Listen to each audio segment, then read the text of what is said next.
الحمد لله نحمده ونستعينه ونستغفره ونؤمن به ونتوكل عليه ونعوذ بالله من شرور أنفسنا ومن سيئات أعمالنا من يهد الله فلا مضل له ومن يضلله فلا هادي له ونشهد أن لا إله إلا الله وحده لا شريك له ولا نظير له ولا معين له ولا مثال له ولا مثل له ونشهد أن سيدنا وسندنا وشفيعنا وحبيبنا ومولانا محمدا عبده ورسوله أما بعد فقد قال الله تبارك وتعالى في القرآن المجيد والفرقان الحميد فأعوذ بالله من الشيطان الرجيم بسم الله الرحمن الرحيم إن أول بيت وضع للناس للذي ببكة مباركا وهدى للعالمين فيه آيات بينات مقام إبراهيم ومن دخله كان آمنا ولله على الناس حج البيت من استطاع إليه سبيلا ومن كفر فإن الله غني عن العالمين صدق الله العظيم. قبل اس کے بات شروع ہو ایک مرتبہ بلند آواز کے ساتھ درود شریف پڑھنے. اللهم صل على سيدنا مولانا محمد وعلى آل سيدنا مولانا محمد وبارك وسلم كما تحب وترضى عدد ما تحب وترضى يا كريم. محترم بزرگوں اور دوستوں اور عزیز ساتھیوں، جیسے کہ پچھلے جمعے بات آئی تھی کہ یہ مہینہ جو ہے اور اگلے مہینے کے 10-15 دن جو ہے، بلکہ 10 دن اور 12-13 دن سمجھ لیجئے، یہ ایام حج اور اشہر حج میں شمار ہوتے ہیں. ایک مومن بندے کا عمل یہ ہونا چاہیے ان ایام میں کہ اس کے دل کے اندر تڑپ ہو، ایک کوڑن ہو اور حسرت ہو، اور اللہ سے دعا مانگتے ہوئے اس کی زندگی گزرے ان ایام میں کہ اللہ ہمیں اپنے گھر کی زیارت نصیب فرما. ہمارے اکابرین کے بارے میں لکھا ہے کتابوں کے اندر کہ ان ایام کے اندر چلتے پھرتے وہ یا تو تلبیہ پڑھتے رہتے تھے یا اللہ سے دعائیں مانگتے رہتے تھے، اور حسرت کہ اچانک بیٹھے بیٹھے چوک جاتے تھے کہ ہائے ہائے ابھی تو حاجی لوگ جو ہے مینا میں ہوں گے، ابھی حاجی لوگ مزدلفہ میں ہوں گے، ابھی حاجی لوگ عرفات میں ہوں گے،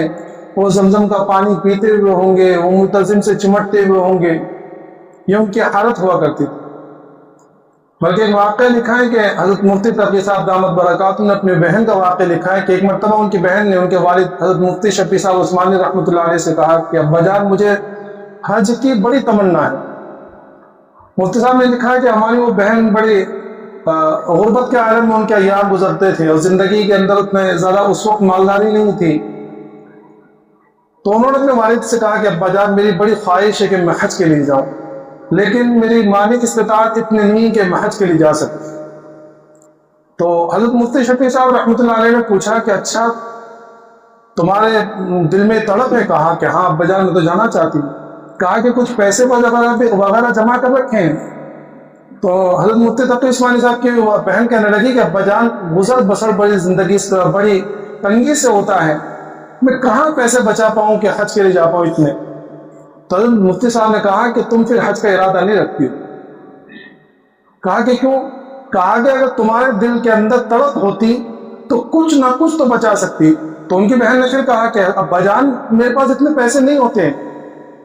تو اس زمانے کے اعتبار سے مفتی صاحب نے کہا کہ تمہارے اندر اتنی حیثیت بھی نہیں کہ تم دن کے اندر ایک دن میں 1 آنا 2 آنا کچھ اتنا اس طرح جمع کرو. کہا کہ ہاں اتنا تو میں جمع کر سکتی ہوں. تو مفتی شفیع صاحب نے کہا کہ بس جمع کرنا تمہارا کام ہے، جب تک تم جمع کر سکتی ہو یا جتنا تم جمع کر سکتی ہو اسباب تم اختیار کرو، باقی اللہ کے ذمہ ہے کہ اگر اللہ کو بلانا ہوا تو پھر اسباب مہیا کر دے گا. تو ان کی بہن نے پیسے جمع کرنا شروع کیا، لیکن اللہ کی مرضی کے اسی درمیان جو ہے کچھ سالوں کے بعد جو ہے ان کا انتقال ہو گیا. جب ان کی بہن کا انتقال ہوا مفتی صاحب فرماتے ہیں کہ ان کے جو وہ سامان ٹٹولا گیا تو اس میں اس زمانے کے اعتبار سے 65 روپے نہیں، لیکن اس وقت بھی اتنے پیسے میں حج نہیں ہو سکتا تھا. لیکن مفتی تقی صاحب فرماتے ہیں کہ ہمارے والد نے ہماری بہن کی طرف سے کسی دوسرے کو حج بدل کرایا، اور جو حج بدل کرانے میں جو رقم خرچ ہوتی تو اس میں 65 روپے شامل کرے اور ان کے اپنے بیٹی کی طرف سے جو ہے حج کرائے.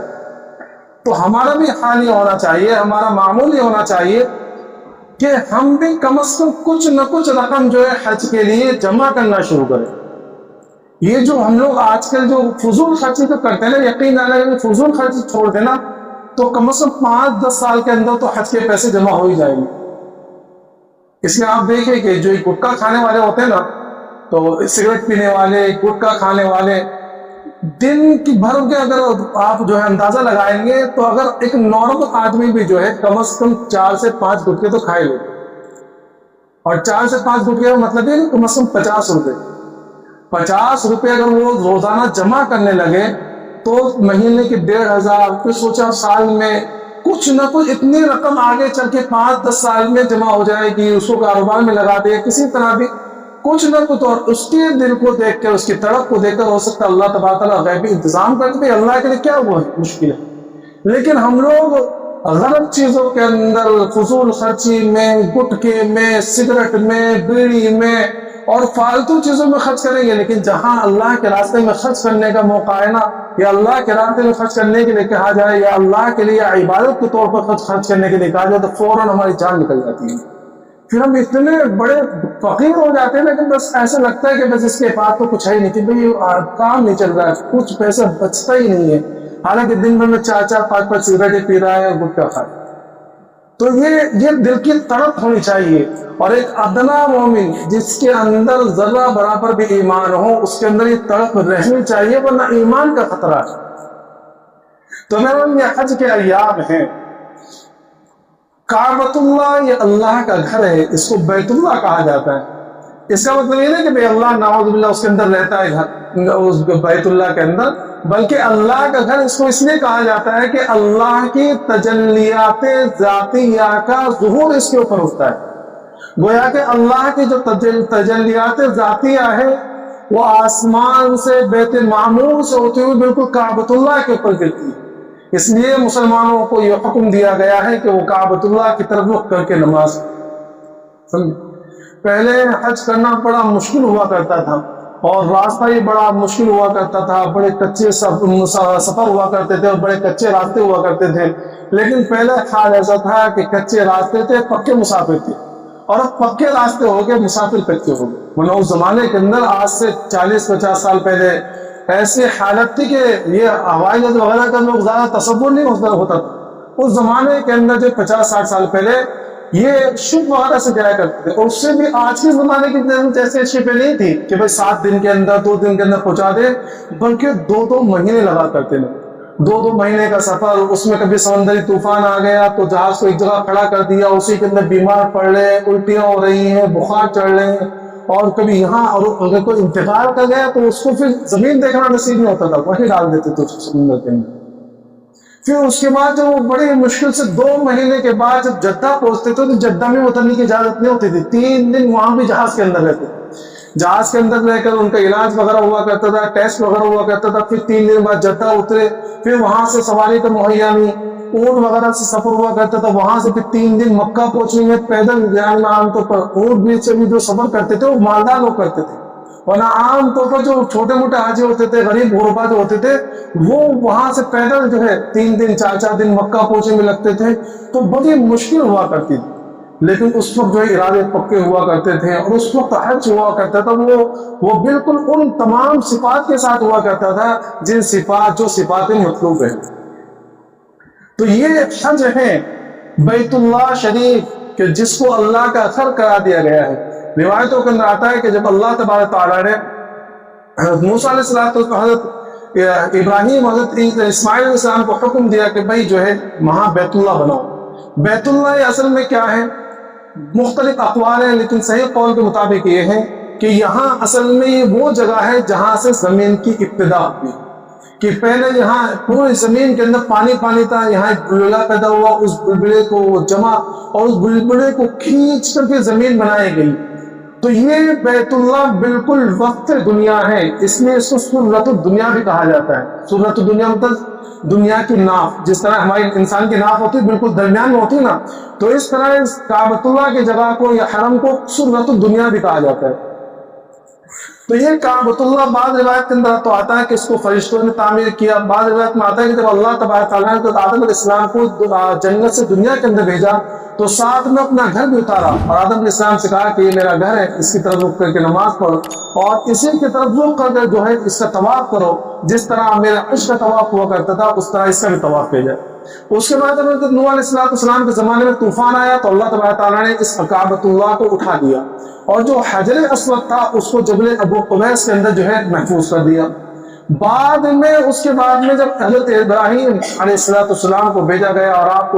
آپ نے ہجرت کر کے مکہ پہنچے تو اس کے بہت بعد میں اسماعیل علیہ السلام جو جوان ہوئے تو اس وقت جو ہے اللہ کی طرف سے حکم ہوا کہ بیت اللہ کی تعمیر کرو انہی بنیادوں پر جو بنیاد تھی. تو حضرت ابراہیم علیہ السلام نے اسماعیل علیہ السلام کے ساتھ مل کر کعبۃ اللہ کو تعمیر کیا اور جنت سے ایک پتھر بھیجا گیا جو سیڑھی کا کام دیتا تھا، لیکن وہ عجیب خودکار سیڑھی تھی کہ جیسے جیسے عمارت اوپر اٹھتی گئی ویسے ویسے وہ پتھر بھی بڑا ہوتا گیا اور اس پر کھڑے ہو کر حضرت اسماعیل علیہ السلام جو پتھر لاتے تھے اور ابراہیم علیہ السلام کو دیتے. ابراہیم علیہ السلام جو اسے تعمیر کرتے کعبۃ اللہ کو، اور کعبۃ اللہ کو تعمیر جب مکمل ہو چکی تو ابراہیم علیہ السلام نے پھر اللہ سے کہا کہ اللہ تیرے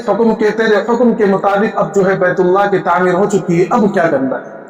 تو اللہ کی طرف سے اعلان ہوا کہ اب جو ہے حج کا اعلان کرو،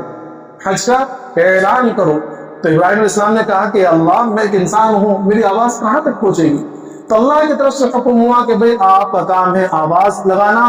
آواز کو پہنچانا یہ میرا کام ہے. چنانچہ ابراہیم علیہ السلام نے آواز لگائی، یا ایھا الناس، کہ لوگوں اتخذ ربکم بیتا فحجوا، کہ لوگوں تمہارے رب نے جو ہے اپنا گھر بنایا ہے اور اب کیا کرو؟ اس کے لیے حج کرو، وہاں کا حج کرو. روایتوں کے اندر آتا ہے کہ جب ابراہیم علیہ السلام نے یہ آواز لگائی ہے تو اس وقت روئے زمین پر جتنے بھی لوگ تھے، بلکہ عالم ارواح میں بھی جتنے لوگ تھے، تمام نے اس آواز کو سنا، اور جس نے اس آواز پر لبیک کہا تو اس کو حج نصیب ہوگا،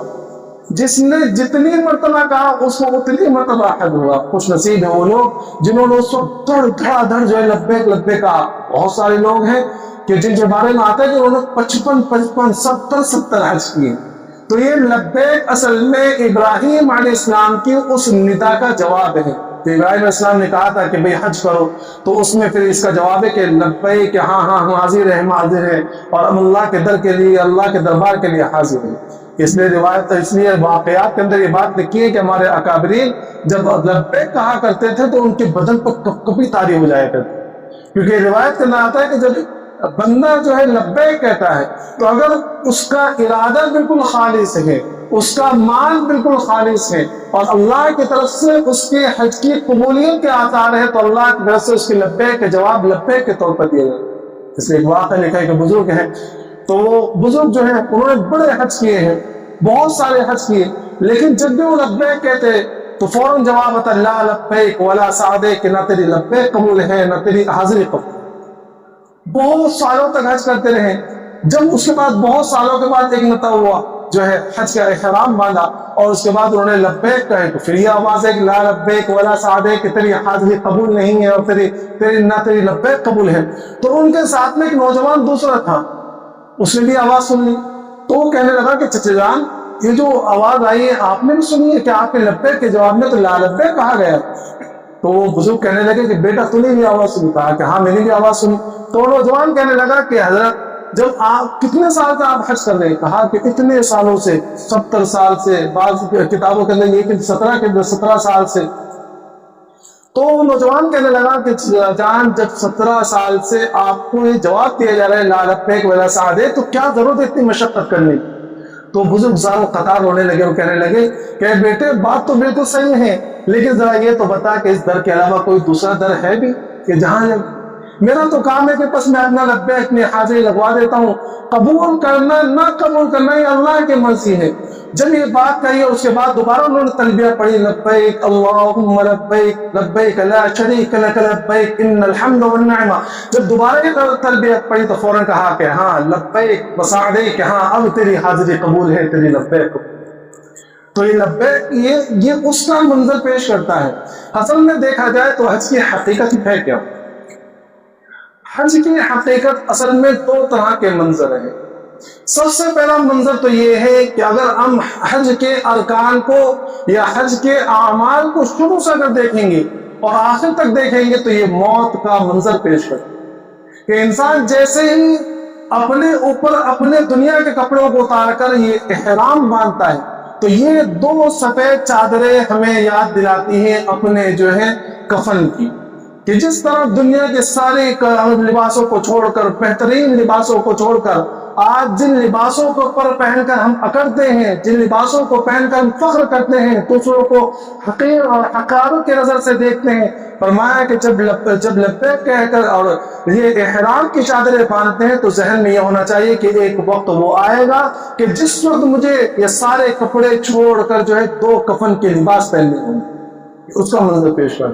اس کے بعد جب انسان جاتا ہے اور اپنے گھر سے نکلتا ہے تو جس طرح موت کے وقت میں جو ہے جب جنازہ اٹھایا جاتا ہے، یہ سواری جو منظر پیش کرتی ہے وہ گویا ایسا ہے جس طرح ہم سفاری میں بیٹھ رہے ہیں تو گویا جنازے کے اندر ہم کو لٹایا جا رہا ہے. اور جب ہم اپنے گھر سے نکلتے ہیں تو جس طرح جنازے کے موقع پر تین طرح کے لوگ ہوتے ہیں. کچھ لوگ وہ ہوتے ہیں جو صرف وہیں تک تیمارداری کے لیے تعزیت کے لیے آتے ہیں اور وہیں سے چھوڑ دیتے ہیں. کچھ لوگ وہ ہوتے ہیں جو جنازے کو اٹھا کر قبرستان تک پہنچاتے ہیں، اور کچھ وہ ہوتے ہیں جو قبرستان کے بعد بھی قبر کے اندر بھی کام آتے جو اعمال ہوتے ہیں. بالکل یہی منظر حج کے موقع پر ہوتا ہے کہ کچھ لوگ تم گھر کے اندر ہی آ کر سلام دعا کرتے ہیں، مصافحہ وغیرہ کرتے ہیں، وہیں رک جاتے ہیں. کچھ دوست احباب رشتہ دار ایسے ہوتے ہیں جو ساتھ میں سواری کے ساتھ میں چلتے ہیں اور جو ہے ایئرپورٹ تک یا ڈاک تک پہنچا دیتے ہیں، اور کچھ رفیقی سفر ہوتے ہیں جو ساتھ میں حج کے لیے جا رہے ہیں وہ ساتھ میں چل دیتے ہیں.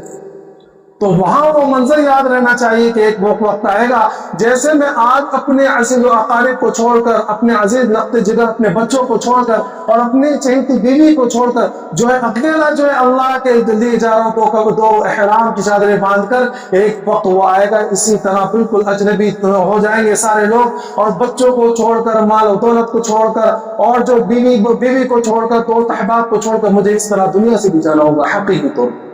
اس کے بعد جو ہے جب وہاں پہنچتے ہیں تو بالکل قیامت سے منظر ہوتا ہے. کوئی اجنبی ہے، کوئی پہچان نہیں ہے، الگ الگ ملکوں کے لوگ آئے ہوئے ہیں کہ وہ حشر کا منظر پیش آتا ہے. سمجھے کہ وہ جس طرح حشر کے اندر پوری دنیا کے لوگ ہوں گے، الگ الگ جگہ کے لوگ ہوں گے، تو حج کے اندر آپ دیکھیں کہ وہاں مختلف قسم کے اور مختلف جگہ کے اور مختلف معاشرت والے، مختلف رنگ و روپ والے، مختلف زبانوں والے اور الگ الگ ملکوں سے آئے ہوئے لوگ ہوتے ہیں. اور وہاں پھر بالکل وہ حشر کا منظر، کبھی یہاں بھاگ رہے، کبھی وہاں بھاگ رہے، کوئی پرسان حال نہیں ہے. اور پھر جب عرفات میں پہنچتے ہیں تو عرفات تو ہے ہی وادی محشر، کہ عرفات کا جو میدان ہے یہ وہی جگہ ہے جہاں کل قیامت کے اندر حشر کا میدان قائم ہوگا، حساب و کتاب کا میزان لگایا جائے گا اور میزان عمل لائی جائے گی. یہ وادی محشر وہ جگہ ہے، اور یہ وہ جگہ ہے جب وہاں عرفات میں پہنچے تو ایک روایت کے مطابق جو عہد الف کی یاد دلاتے ہیں. عہد الف میں نے بتلایا تو اس سے پہلے تفسیر کے اندر بھی یہ بات آئی تھی کہ عہد الف وہ ہے کہ جب اللہ تبارک تعالیٰ نے آدم علیہ السلام سے لے کر قیامت تک آنے والے سارے لوگوں کو جمع کیا تھا یہ عرفات کے میدان میں. اب یہ ہم اس شکل میں نہیں تھے، بلکہ اتنے جسے میں نہیں تھے، شکل و صورت تو یہی تھی، لیکن روایت کے اندر آتا ہے کہ بالکل جیسے چونٹیاں ہوتی ہیں نا، بالکل اتنی جسامت تھی، لیکن ہاتھ پیر جسمانی سب چیز یہی تھے. تو وہاں سارے لوگوں کو اللہ تبارک تعالیٰ نے جمع کر کر وہاں ایک عہد دیا تھا. کیا پوچھا تھا؟ الست بربکم، کہ کیا میں تمہارا رب نہیں ہوں؟ تو وہاں آدم علیہ السلام سے لے کر قیامت تک آنے والے ایک ایک فرد نے، وہ انسان ہو یا جنات ہو، کیونکہ جنات بھی مکلف ہیں، تو انسان اور جنات تمام لوگوں نے ایک زبان میں کہا تھا قالوا بلا، کہ اللہ کیوں نہیں، آپ ہی تو ہمارے رب ہیں، آپ ہی تو ہمارے رب ہیں. تو اللہ تبارک تعالیٰ نے اس وعدے کو آزمانے کے لیے اور اس عہد کو آزمانے کے لیے کہ تم اپنے قول و قرار میں سچے ہو، یعنی دنیا کے اندر بھیجا. تو جب عرفات میں جائیں ہم، یا عرفات میں جب حاجی جاتا تو وہاں اس عہد الف کو یاد کریں کہ میں نے اپنے رب سے جو وعدہ کیا تھا کہ اے رب میرا رب تو میرا رب ہے، تو میرا خالق ہے، تو میرا مالک ہے، اب تک میری زندگی کیا حقیقت میں سے گزری ہے؟ کیا میں نے اپنی زندگی یہ 40-50 سال کی زندگی، یہ 20 سال کی زندگی، جس عمر میں ہم حج کے لیے جائیں اور وقوف عرفہ کریں تو وہاں جا کے سوچیں کہ یہ میری زندگی جو گزری ہے کیا حقیقت میں نے اپنے رب کو رب مان کر زندگی گزاری ہے؟ کیا میں نے اپنے رب کی اطاعت کی ہے یا شیطان کی اطاعت کرتے ہوئے زندگی گزاری ہے؟ اگر نہیں گزاری اب تک تو وہ عرفات کا میدان ہے جہاں اللہ کی رحمت اور اس کی مغفرت وہ بارش کی طرح برستے ہیں، اور اللہ نے وہاں وعدہ کیا ہے کہ جو شخص بھی یہاں آ کر مانگے گا اور مجھ سے مغفرت کا طلب کرے گا میں اس کی مغفرت کروں، تو وہاں اللہ سے اپنے گناہوں کی معافی مانگے۔ تو یہ حج اصل میں یہ موت کا منظر پیش کرتا ہے۔ دوسرا منظر یہ جو ہے یہ اصل میں عشق ہے، یہ اللہ سے عشق کا اظہار ہے کہ اللہ کے سامنے اپنے عشق کا اظہار کرے۔ دیکھو عشق مجازی ہو یا عشق حقیقی، عشق مجازی جو آج کل میں یہ فالتو کے عشق آج کل نوجوان کرتے ہیں، یہ عشق کیسے عشق مجازی،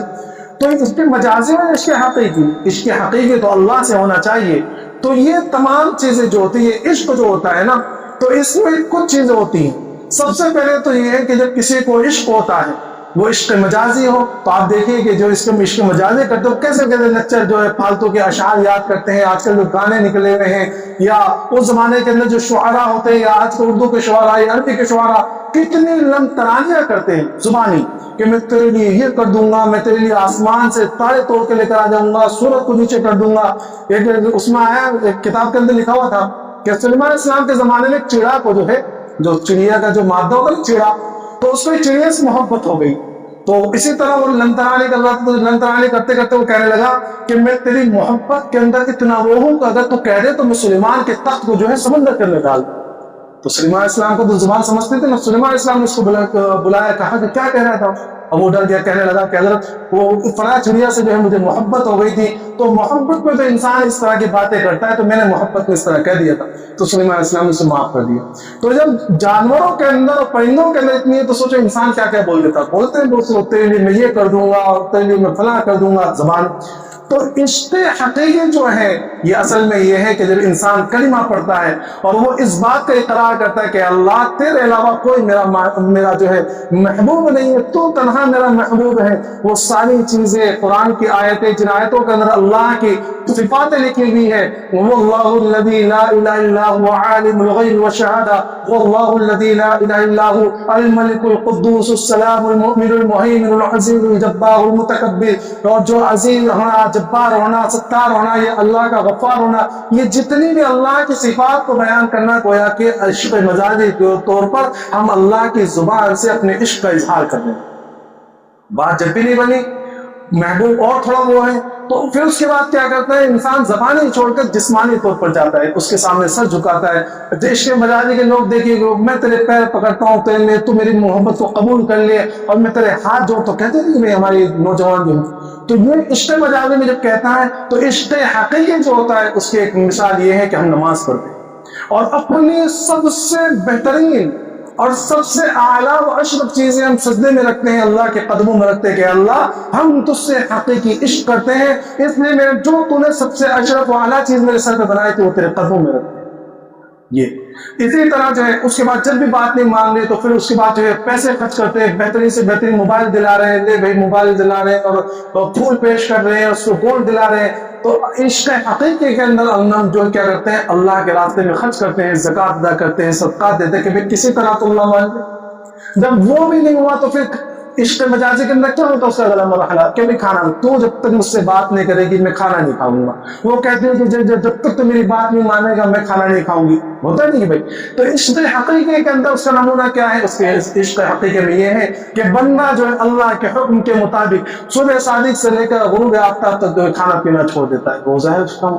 جب بھی بات نہیں مان رہے تو پھر کیا ہوتا ہے؟ پھر آخری مرحلہ یہ ہوتا ہے کہ بس اب اس کے گھر کے چکر لگ رہے ہیں، وہاں جو ہے گھر کے سامنے گھنٹوں کھڑے رہتے ہیں، وہاں کیا ہو گئے بس وہ ایسے ہی آیا تک تم نکلے، حالانکہ سامنے نظر وہ اندر کھڑکی میں ہے یا نہیں، وہ دیکھ وہ بس گھر کو دیکھ رہے ہیں۔ عشق مجازی میں اس طرح ہوتا ہے۔ ایک مرتبہ جو ہے لیلا لیلا مجنو کے آپ نے بہت وہ سنے ہیں. تو ایک مرتبہ جو ہے لیلا مجنو جو ہے صحرا میں گھوم رہا تھا تو وہاں ایک کتا نظر آیا تو اپنا امامہ اتار کر جو ہے اس کے اوپر کتے کو بٹھا. تو لوگوں نے اس کو لعنت بنا تو شرم نہیں آتی اپنے بہترین کپڑے کے اوپر اس کتے کو بٹھا رہا ہے. تو اس نے جواب دے کہ بات یہ ہے کہ میں نے ایک مرتبہ جو ہے اس کتے کو لیلا کے ہاتھ میں دیکھا تھا اس لیے مجھے اسم ہو. تو یہ عشق مجازی میں ہوتا ہے. تو اس کے عشق حقیقی میں اس کا اصل مظہر جو ہے وہ ہے حج, کہ انسان دیوانہ وار اللہ کے گھر کی طرف جا رہا ہے اور اللہ کے گھر کے طواف پہ طواف لگا رہا ہے. اللہ منتظم سے چپٹ رہا ہے کہ اللہ یہ تیری چوکھٹ ہے, اور وہاں جو ہے وہاں سے نکل رہا ہے تو کبھی صفا میں دوڑ رہا ہے کبھی مروا میں دوڑ رہا ہے. تو یہ حج جو ہے عشق کا نمونہ ہے کہ ہم اللہ کے سامنے اپنے عشق کو پیش کریں. تو میرے محترم دوستو یہ ایام حج ہے, اپنے دل کے اندر طلب پیدا کیجیے, اللہ سے دعا کیجیے کہ اللہ تو میں اپنے گھر کی زیارت نصیب فرما, اور ہم تمام کو جو اپنے گھر کی زیارت نصیب فرما کر حج مقبول عطا فرما. اللہ تبارک و تعالی تمام کو کہنے سننے کے ساتھ عمل کی توفیق عطا فرما.